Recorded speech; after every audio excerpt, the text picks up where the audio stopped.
Alors donc la formule c'est je doute,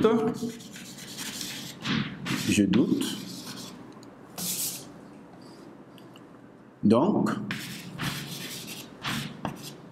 je pense. Je doute, donc je pense. Lorsque je doute, on va traduire en latin, ça donne dubito, ergo cogito. Ça c'est la première partie. La deuxième partie, ce serait cogito, ergo sum. Cogito, ergo sum.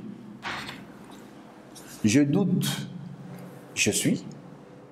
Alors, je doute, donc je suis. Et si je suis une pensée, donc j'existe. C'est-à-dire j'existe au moins en tant que pensée. Donc je suis un être.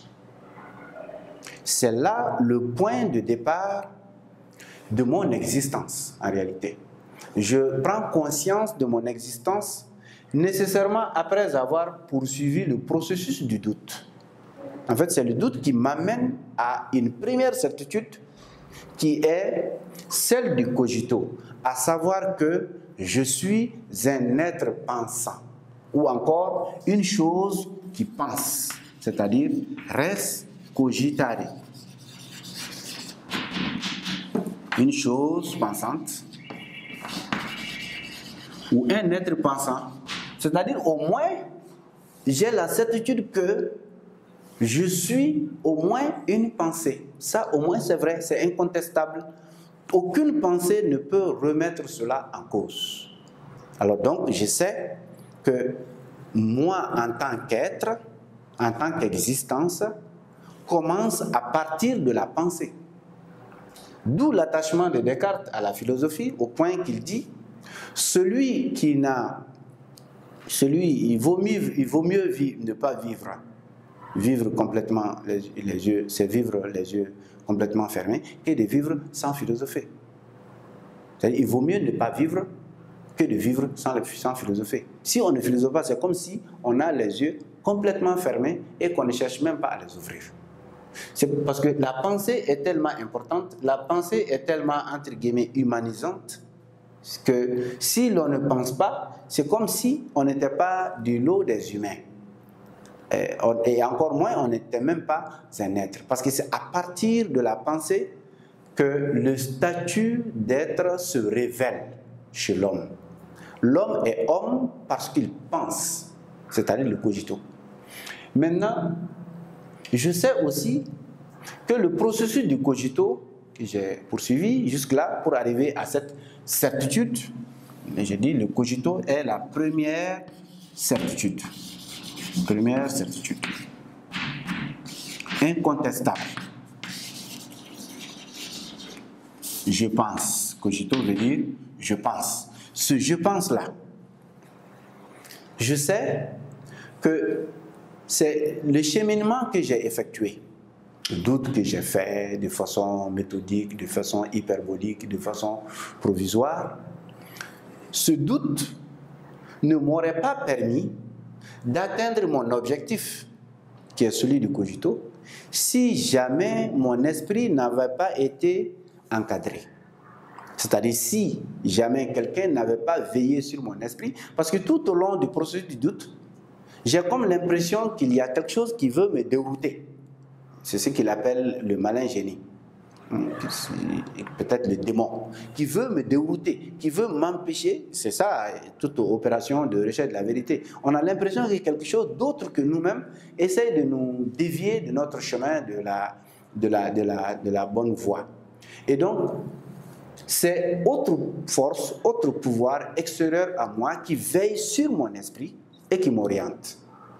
Alors, c'est ce que Descartes appelle Dieu, ou garant du cogito. Garant du cogito. Dieu est le garant du cogito.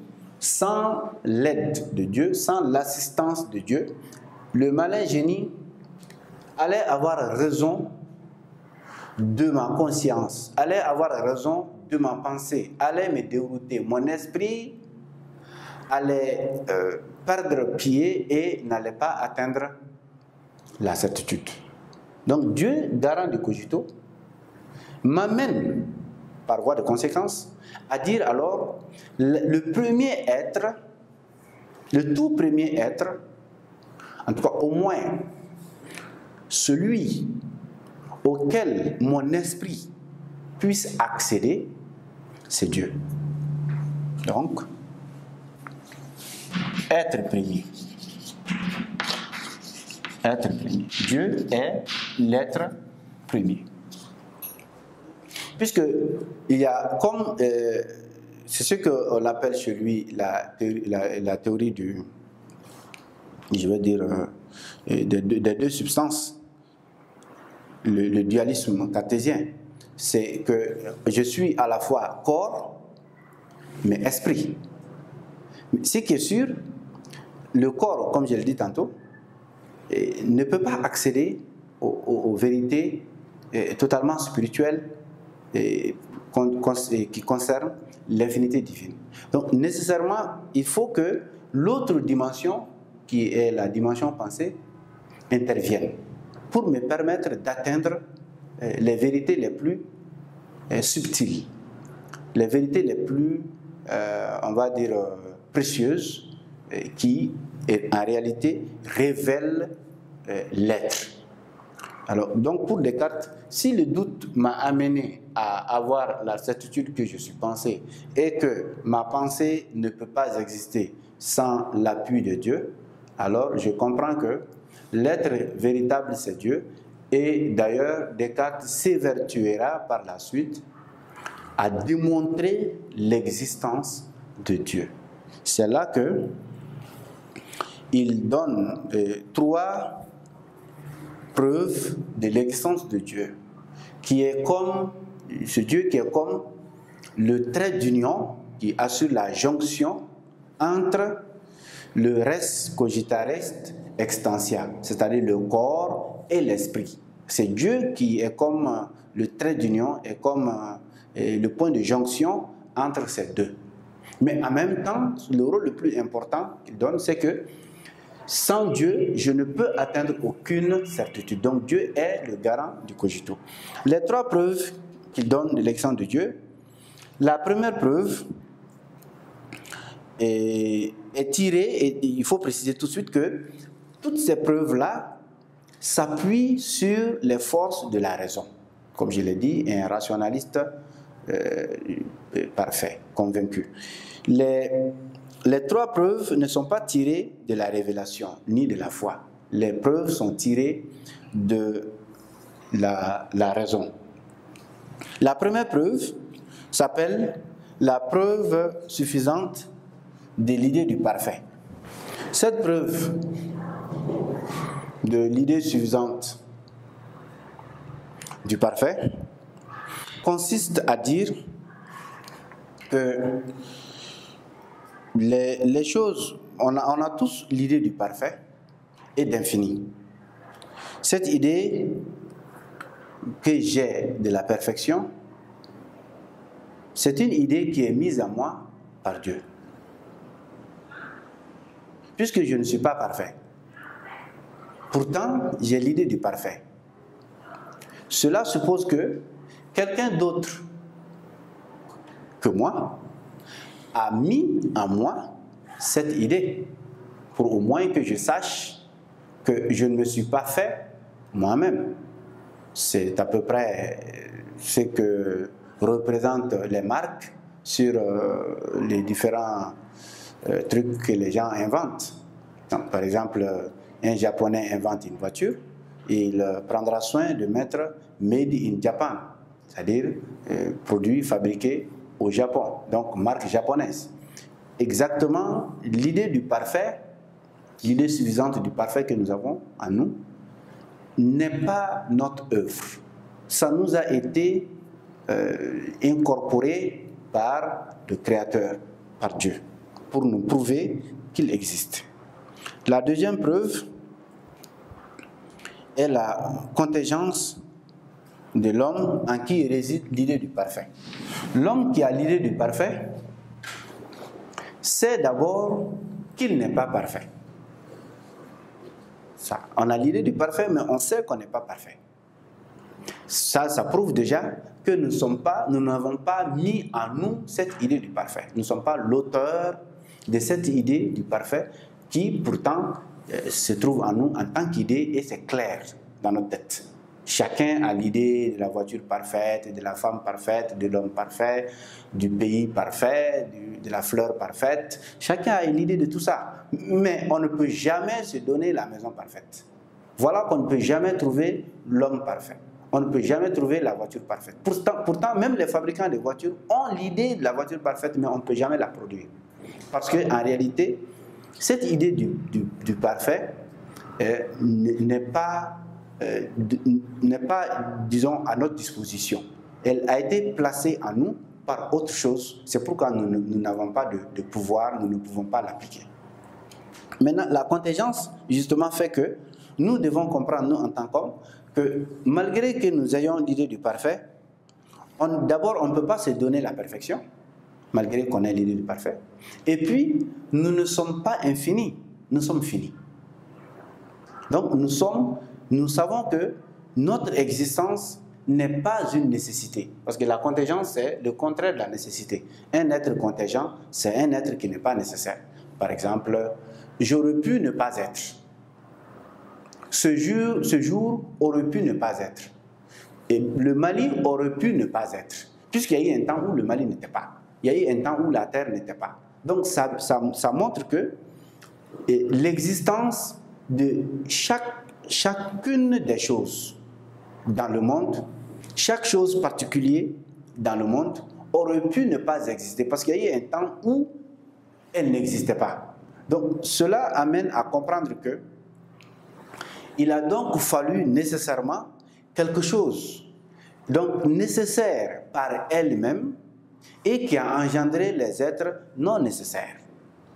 C'est cela la logique. Donc cet être qui est nécessaire par lui-même et qui à son tour a engendré les êtres non nécessaires et que leur contingence est établie, c'est un fait, c'est flagrant. Donc cet être-là est l'être véritable, c'est Dieu.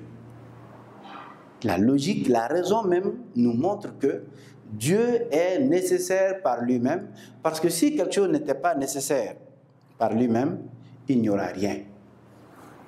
Pour qu'il y ait quelque chose, il fallait que quelque chose nécessaire par elle-même soit d'abord installé, et qu'à partir de cet être nécessaire par lui-même, les autres non nécessaires, les autres êtres non nécessaires, donc contingents, parmi lesquels l'homme, le mouton, le chat et tout le reste, proviennent de l'être nécessaire. Donc, pour Descartes, l'idée de création est une réalité.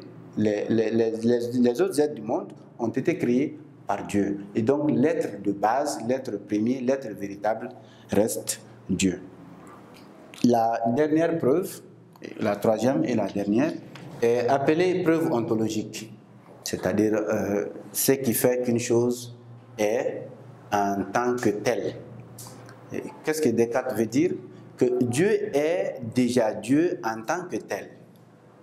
C'est-à-dire l'esprit humain pense Dieu. Ça, c'est une réalité. Personne n'a jamais fait l'expérience de Dieu, mais tous les esprits peuvent penser Dieu. Cela est la preuve suffisante que si l'on peut penser Dieu, il suffit de pouvoir penser Dieu pour savoir qu'il existe. Car son idée même enveloppe son existence. On ne peut pas penser, si Dieu n'existait pas, on n'aurait pas pu le penser. Le simple fait de pouvoir penser Dieu signifie effectivement que Dieu existe. Donc il existe de façon autonome, de façon, j'allais dire, spontanée en l'homme. Et l'homme, l'existence de l'homme même est la preuve de l'existence de Dieu. Parce qu'il ne peut pas ne pas le penser. Et dès lors que l'homme peut penser Dieu, cela implique nécessairement l'existence de Dieu. Donc Dieu en tant que réalité première est cause des phénomènes qui existent et est le garant des vérités scientifiques. Sans Dieu, pour Descartes, aucune vérité ne peut trouver une assise solide, ne peut être considérée comme une certitude. Alors donc, on va dire que le cartésianisme considère que l'être se résume à Dieu, qui par condescendance a créé les autres êtres et leur prévoit également le devenir qui ne peut être autre chose que le destin. Ensuite, les lois de la nature qui sont imposées, édictées et contrôlées par le même Dieu. Donc voilà en substance ce que nous pouvons dire sur le cartésianisme ou le point de vue cartésien sur l'être et le devenir.